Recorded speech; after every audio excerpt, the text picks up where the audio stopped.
कैसे हैं साथियों। उम्मीद है कि आप लोग बहुत अच्छे होंगे। देखिए, ये जो वीडियो है ये बहुत शानदार वीडियो है। आपको इसमें हम लोग कट ऑफ के बारे में बात करेंगे, लेकिन ये वीडियो केवल कट ऑफ का लेकर के नहीं है। इस वीडियो में आप सीखोगे कि हम नंबर ऑफ पोस्ट कैलकुलेट कैसे करते हैं, इसके अलावा कितने कितने लोग इस एग्ज़ाम में उपस्थित हुए अलग अलग कैटेगरी वाइज, इसके अलावा हमारी एक्सपेक्टेड कट ऑफ कितनी है ये तो हम जानेंगे। इसके साथ साथ हमने एक जो आरटीआई लगाई थी उस आरटीआई का क्या रिप्लाई आयोग ने दिया है, और आपके बहुत सारे सवालों के जवाब इसके अंदर हो सकते हैं। एक शानदार वीडियो है। मैंने खूब मेहनत की है इस वीडियो के पीछे, खूब एनालाइज किया है चीज़ों को, और उसके बाद ये वीडियो मैं आपको प्रेजेंट कर रहा हूँ। ठीक है, शानदार वीडियो रहेगी। आपको यहाँ से बहुत कुछ सीखने को मिल सकता है कि पोस्ट कैसे कैलकुलेट करते हैं, नंबर ऑफ पोस्ट कितनी होती है, या ये जो अलग अलग कैटेगरी में भी कितनी कट ऑफ या कितने लोगों का सिलेक्शन हो रहा है, इस विषय पे भी मैं यहाँ पे सारी बातें आप लोगों के साथ करने वाला हूँ। शानदार वीडियो है।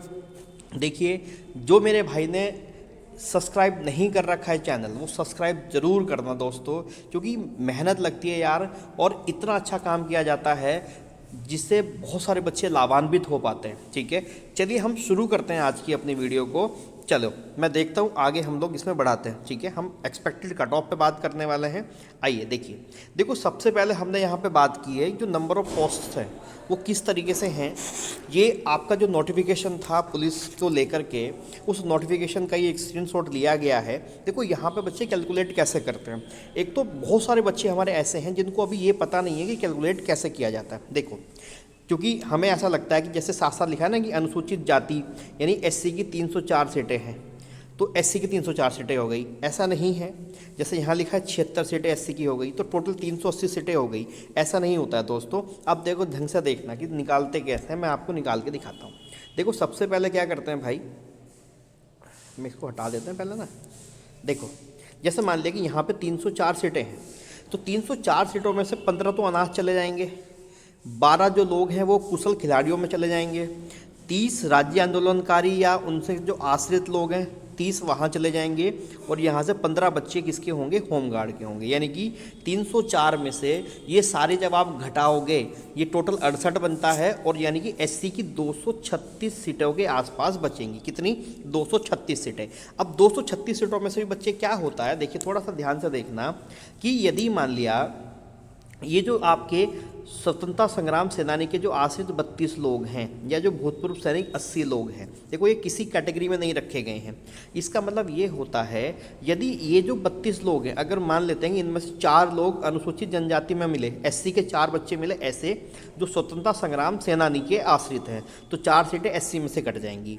ऐसे जैसे भूतपूर्व सैनिक मिले 10 मिले जो एससी कैटेगरी के थे, तो 10 सीटें एससी की वहाँ से कट जाएंगी। मैंने अपनी कैलकुलेशन में ये जो स्वतंत्रता संग्राम के सेनानी के जो टोटल 32 पद हैं, भूतपूर्व सैनिकों के टोटल जो 80 पद हैं, ऐसे नीचे इसमें जो पीएससी वाला पद है 8 यहाँ पे और 20 यहाँ पे, तो ये सारे मैंने अभी यहाँ से जनरल से घटाए हैं, मैंने अन्य किसी कैटेगरी से नहीं घटाए। ठीक है, तो मैंने इनको जनरल से घटा दिए। इसके अनुसार यहाँ पे अलग अलग जो आपकी एससी, ओबीसी, एसटी, डब्ल्यूएस और जनरल है उनकी अलग अलग कैलकुलेशन सामने आ जाएंगी। ठीक है, यानी कि यहाँ पे जो टोटल सीट्स हैं वो मैं आपको एक मिनट बता देता हूँ वो कितनी हैं अलग अलग कैटेगरी में। देखो मैंने यहाँ मैं आपको बता देता हूँ टोटल सीट्स कितनी है। यानी कि यहाँ देखो एससी की जो टोटल सीट्स हैं पूरी कैलकुलेशन के बाद वो आई है बच्चे 293। कितनी? 293। एसटी की जो सीटें आई हैं बच्चों वो हैं 60। ठीक है, ये घट सकती हैं। ये मैक्सिमम सीट बता रहा हूँ मैं एससी की 293, एसटी की 60, ये घटेंगे। यानी कि अगर मान लिया कि जैसे जो आश्रित हैं, भूतपूर्व सैनिक आश्रित हैं या स्वतंत्रता संग्राम के सेनानी हैं, यदि मान लेते हैं कि 4 बच्चे एससी के हैं, तो 4 बच्चे भी यहीं से निकल जाएंगे और वो 293 में से 4 घटा करके 289 रह जाएगा। इसी प्रकार से एससी में घट सकते हैं। इसके अलावा बच्चे जो अन्य सीटें हैं यहाँ पे उसमें आप देखोगे वो ओबीसी की बच्चे हैं 213, यानी 213 सीटें ओबीसी की हैं। इसके साथ साथ ईडब्ल्यूएस की 152 सीटें हैं, और इसके अलावा जनरल की बच्चों जो लगभग सीटें आ जाएंगी जो मैं आपको बता रहा हूँ, यानी 666 सीटें एक हैं, और ये बढ़ कर के आपकी 720 725 हो जाएंगी। ये कैसे होंगी मैं अभी बताऊंगा आप लोगों को, आप वीडियो में बने रहो और देखते जाओ कि कैसे कैसे काम होता है। यानी कि ये वो सीटें हुई जो सीटें हमारी एक जनरल कैटेगरी में आ जाएंगी, यानी जो सामान्य बच्चा लेगा, जैसे कि वो एससी का बच्चा हुआ, ओबीसी का हुआ, एसटी का हुआ। इसके अलावा मैंने जो क्षैतिज आरक्षण की सीटें हैं इनको अलग से कर दिया है, ठीक। यानी कि यहाँ पर एससी के अनाथ के जो 15 बच्चे होंगे वो यहाँ पे आएंगे, ठीक। ऐसे ही कुशल खिलाड़ी के 12 बच्चे वो यहाँ से आ जाएंगे, एससी के 30 यहाँ पर ये होंगे और 15 यहाँ पर ये होंगे।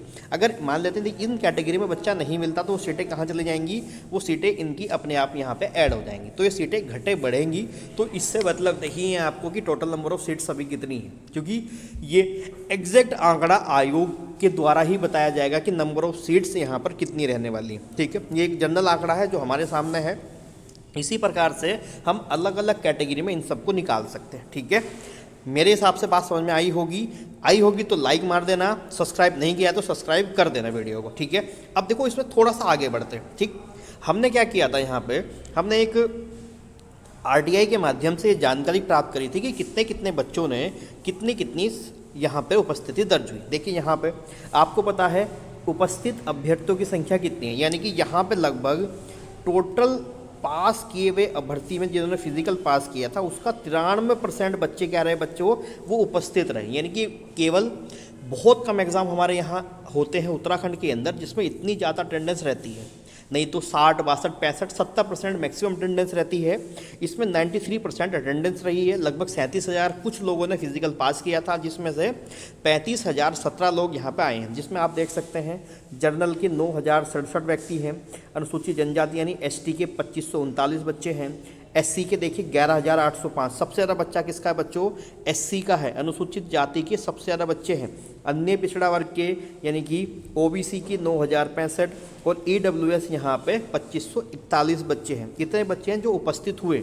इसके अलावा एक और शानदार आंकड़ा आपको दिखाने वाला हूँ जो आप देखोगे और आपका मन खुश हो जाएगा, क्योंकि मुझे पता है ये आंकड़ा तो ठीक है, कुछ बच्चे होते हैं जो भूतपूर्व सैनिक होते हैं, कुशल खिलाड़ी होते हैं, आंदोलनकारियों के आश्रित होते हैं, उनको भी तो आंकड़ा जानना होता है।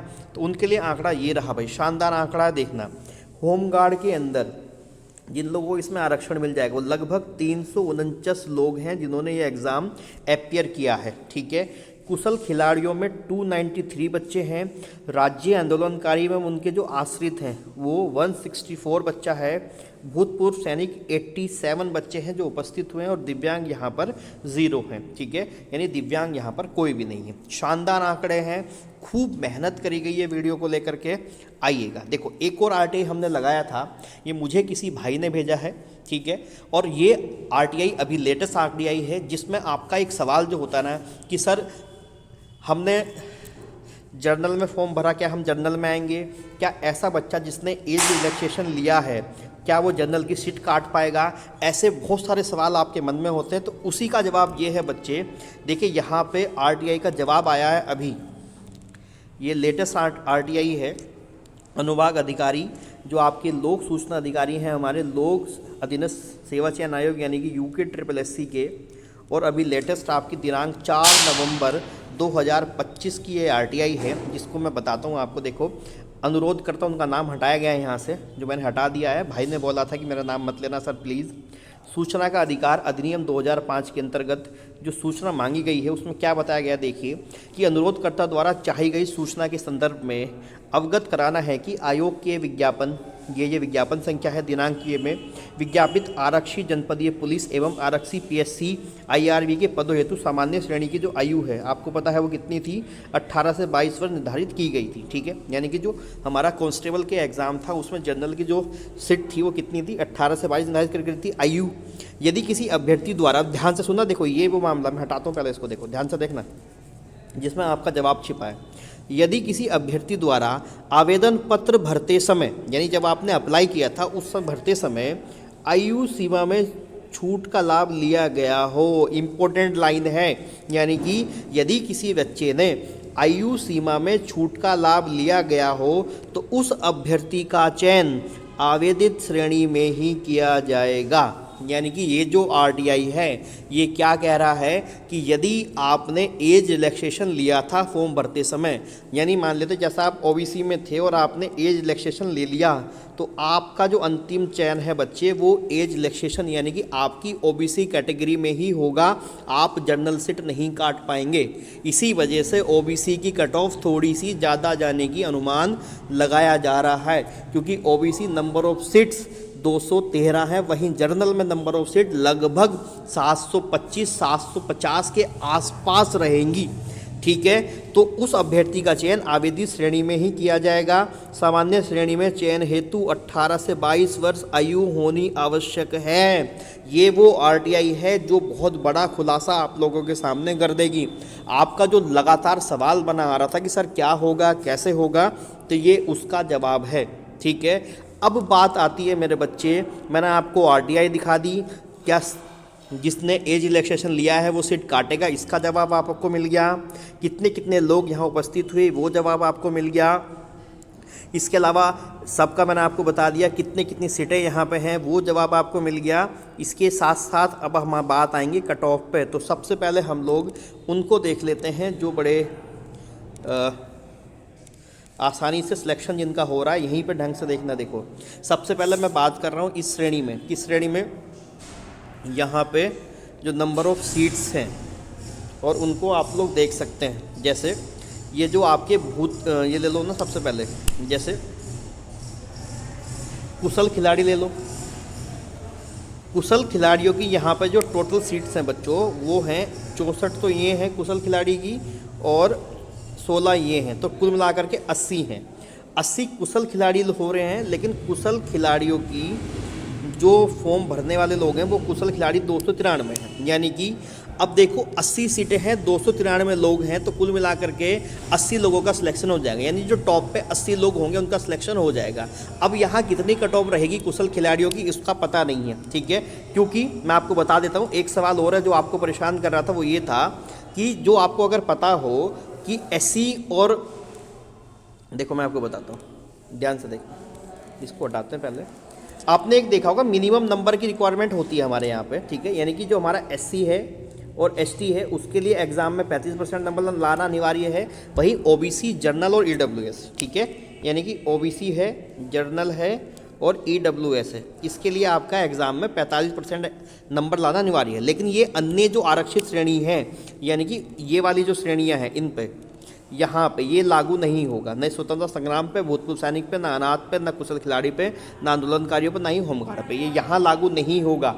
ठीक है, इसका मतलब यहाँ पे कट ऑफ आपकी ज़रूरी नहीं है कि बहुत ऊपर जाएगी, वो 125, 115, 110 कितनी भी रह सकती है भाई, क्योंकि वहाँ पे उनको नंबर ऑफ़ कैंडिडेट पूरे करने होते हैं। ठीक है, तो मैंने बता दिया भूतपूर्व सैनिकों में आप मतलब ये ध्यान रखना, कुशल खिलाड़ियों में 80 लोगों का चयन होगा और टोटल नंबर ऑफ आपकी जो 394 समथिंग लोग हैं जिन्होंने पेपर दिया है। अगली बात, इसमें जो अगला कैटेगरी है, अगली कैटेगरी आप वो भी देख लीजिए। जैसे इसमें आपका होमगार्ड ले लो। अब देखो होमगार्ड में लोग 349 आए हैं, वही होमगार्ड की जो सीटें हैं ना, यहाँ पे होमगार्ड की सीटें हैं बच्चे 100, यानी कि 100 लोगों का चयन हो जाएगा। 349 लोगों ने पेपर दिया है, 100 का चयन होगा, यानी 249 मेरे भाइयों को उसके लिए खेद है, उनका चयन यहाँ पर नहीं हो पाएगा। कट ऑफ कितनी रहेगी कोई नहीं जानता। अगर आपने मिनिमम रिक्वायरमेंट जो पूरी कर दी हो, यानी कि आपने फॉर्म भरा और आप 349 में से ऊपर 100 में नंबर ला पा रहे हैं, आपका चयन हो जाएगा। वो कट ऑफ कोई नहीं बता सकता कि कितनी रहने वाली, क्योंकि नंबर किसी को नहीं पता है। ठीक है, इसमें जो अगली कैटेगरी है वो देखो, इसमें आप अगली कैटेगरी बच्चों राज्य आंदोलनकारी एवं उनके आश्रित, राज्य आंदोलनकारी एवं उनके आश्रित। देखिए राज्य आंदोलनकारी व उनके आश्रित, यहाँ नंबर ऑफ सीटें कितनी है राज्य आंदोलनकारियों की? 200 सीटें हैं। ठीक है, अब ध्यान से देखना ये कितना अच्छा आंकड़ा है। राज्य आंदोलनकारियों की कितनी सीटें हैं बच्चे? कुल 200 सीटें हैं राज्य आंदोलनकारियों की। लेकिन राज्य आंदोलनकारियों में पेपर कितने लोगों ने दिया है पता है? 164। 164 ने पेपर दिया है। सीटें कितनी हैं?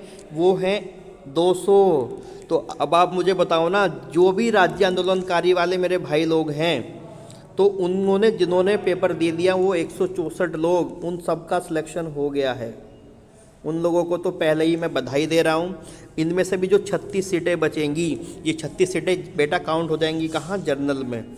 इसलिए मैं कह रहा था कि जनरल की सीटें बढ़ जाएंगी।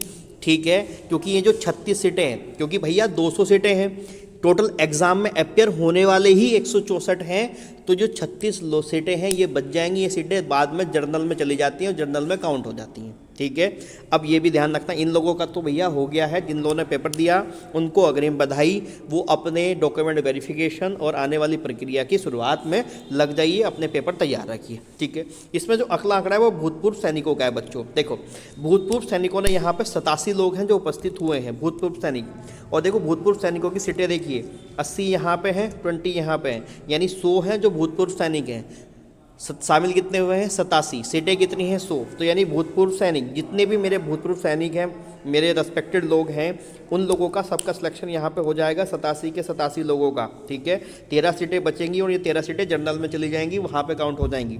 इसलिए जनरल में मैं कह रहा हूँ कि आपको लगातार सीटें वहाँ पे बढ़ती हुई नजर आएंगी, ठीक है। क्योंकि मैंने यहाँ पे भी 32 और 80 ये जनरल में से घटाए हैं, 8 और 20 ये मैंने जनरल में से घटा करके मैं निष्कर्ष निकालने वाला हूँ, ठीक है। तो ये पूरा मामला हुआ, बात समझ में आई। तो ये सब चीज़ें हो जाएंगी। देखिए मैंने अनाथ बता दी, देखिए अनाथ का आंकड़ा हमारे पास नहीं है, तो अनाथ में बच्चे मिलेंगे नहीं भी मिलेंगे, हो सकता है कि टोटल बच्चे ही ना मिलें। ये जो 80 सीटें अनाथ की आपको यहाँ पे दिखाई दे रही हैं, ये बच्चे ही ना मिलें, तो ये भी हो सकता है कि जिन लोगों का ऑर्फन में भरा गया फॉर्म है उन सबका सिलेक्शन हो जाए। 80 यहाँ पे, 20 यहाँ पे, अनाथ में आपके 100 बच्चे हैं, वो बच्चे ही ना मिले, ऐसा भी हो सकता है, ठीक है। होमगार्ड मैंने आपको बता दिया, राज्य आंदोलनकारी मैंने बता दिया, कुशल खिलाड़ी बता दिया मैंने, अनाथ बता दिया, भूतपूर्व सैनिक और स्वतंत्रता संग्राम के जो आश्रित हैं उनका मैंने बता दिया आपको। इसमें जितने बच्चे होंगे लगभग सबका सिलेक्शन हो जाना है, जिसमें मैंने आप लोगों को बता दिया कितने कितने आंकड़े हैं। अब इसमें सबसे इंपॉर्टेंट बात आती है कि हमारा जनरल, ओबीसी, एससी, एसटी और ईडब्ल्यूएस का क्या रहने वाला है सर, उसको बता दीजिए, ठीक है। अब मैं उस पर आ रहा हूँ, आप ज़रा ढंग से देखना। यानी कि अब ये देखो, पहली बात जो मैं आप सबको कहना चाहता हूँ बच्चों वो ये है, ज़रूरी नहीं है कि जो कट ऑफ मैं बता रहा हूँ वो फाइनल कट ऑफ हो, यानी कि यही कट ऑफ रहे, ये ज़रूरी नहीं है। ये केवल एक अनुमान होता है, सही आंकड़ा किसी को भी नहीं पता होता, क्योंकि किसी के नंबर किसी को नहीं पता है, कितने कितने मार्क्स आए हैं ये नहीं पता है।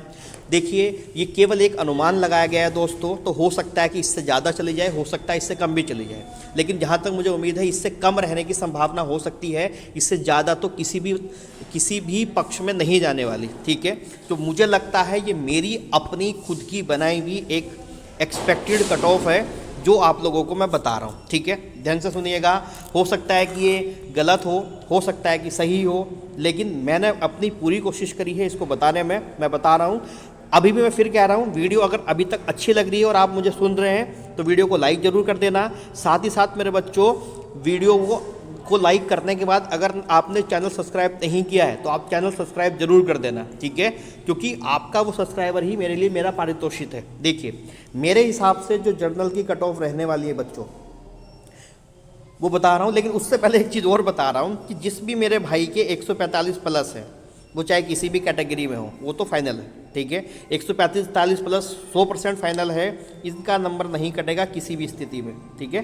बाकी देखिए कट ऑफ, मुझे ऐसा लगता है कि जनरल की जो कट ऑफ है वो 143 ±3, ठीक है, यानी कि 143 ±3, इसका मतलब 140 से 146 के बीच कहीं भी इसका सिलेक्शन हो जाएगा।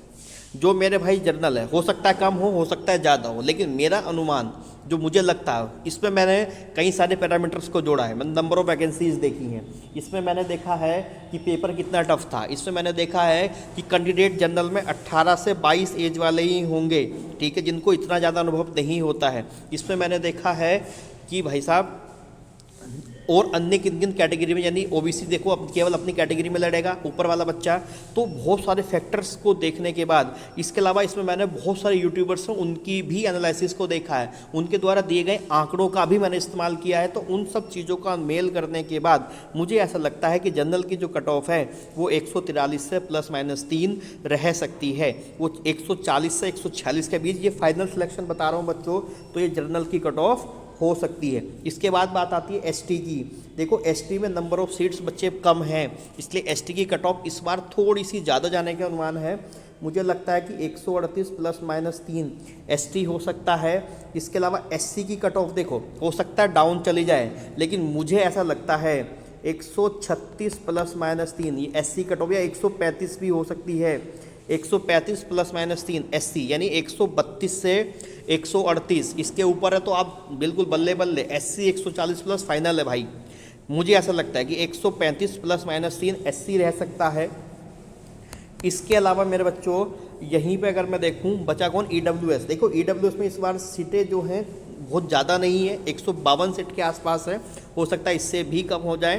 तो इसमें जो मुझे कट ऑफ लग रहा है वो 140 प्लस माइनस 3 लग रहा है EWS में, ठीक है। बचा OBC जो सबकी सांसें अटका के रखी हुई है इस बार OBC ने। इस बार OBC की कट ऑफ देखिए, अभी लोअर PCS में आपने जब देखा था, लोअर PCS के अंदर OBC की कट ऑफ जनरल से भी ज़्यादा चली गई थी, ठीक है। ऐसा हो सकता है और ऐसा पुलिस एग्ज़ाम में भी देखने को मिल सकता है, क्योंकि OBC की नंबर ऑफ टोटल सीट्स कितनी है बच्चे, मात्र 213 हैं। और इसमें एज रिलैक्सेशन वाला बच्चा केवल अपनी कैटेगरी में रहेगा। इसलिए मुझे ऐसा लगता है कि OBC की कट ऑफ, हो सकता है कि मैं ज़्यादा बता रहा हूँ, लेकिन 144 प्लस माइनस 3 रहने की मुझे लगता है कि ये उम्मीद है, ठीक है। यानी कि 144 प्लस माइनस 3 OBC की कट ऑफ रह सकती है, ठीक। मैं दोबारा रिपीट कर रहा हूँ, general 143 plus minus 3, ST 138 plus minus 3, SC 135 plus minus 3, EWS 140 plus minus 3 और OBC 144 प्लस माइनस 3। ये मेरे हिसाब से मेरी संभावित कट ऑफ है। हो सकता है इससे बहुत कम चली जाए, ज़्यादा जाने के चांसेस तो लगभग ना के बराबर है, ठीक है। इसके अलावा दोस्तों वीडियो अच्छी लगी हो तो लाइक ज़रूर कर देना। साथ ही साथ चैनल पे इकोनॉमिक्स की क्लासेस चल रही हैं, हिंदी की क्लासेस चल रही हैं, जल्दी कंप्यूटर की क्लासेस लेकर के आने वाला हूं। और आपने ADO एग्ज़ाम में देखा होगा कि हमारी क्लासेस से सवाल आए हैं, ठीक है, जो लोग लगातार क्लास देख रहे हैं। इसके अलावा दोस्तों अगर आपका कोई भी डाउट है मेरे भाइयों, तो आप मुझे कमेंट सेक्शन में ज़रूर डालना, मैं कोशिश करूँगा उसका जवाब देने की। और चैनल अगर सब्सक्राइब नहीं किया हो तो सब्सक्राइब जरूर कर लेना। आपका एक सब्सक्राइबर मेरा दिन बना देता है और मेरा मन बहुत अच्छे से फिर मेहनत करने को करता है, ठीक है। चलिए फिर अगली वीडियो में बात करेंगे कुछ शानदार चीज़ों के साथ। आपका कोई डाउट रहेगा तो मुझे डालना, मेरा ईमेल आपको चैनल पे मिल जाएगा, आप मुझे ईमेल कर सकते हैं, मुझसे बात कर सकते हैं। बाकी कोई भी आपका डाउट हो मुझे बताना।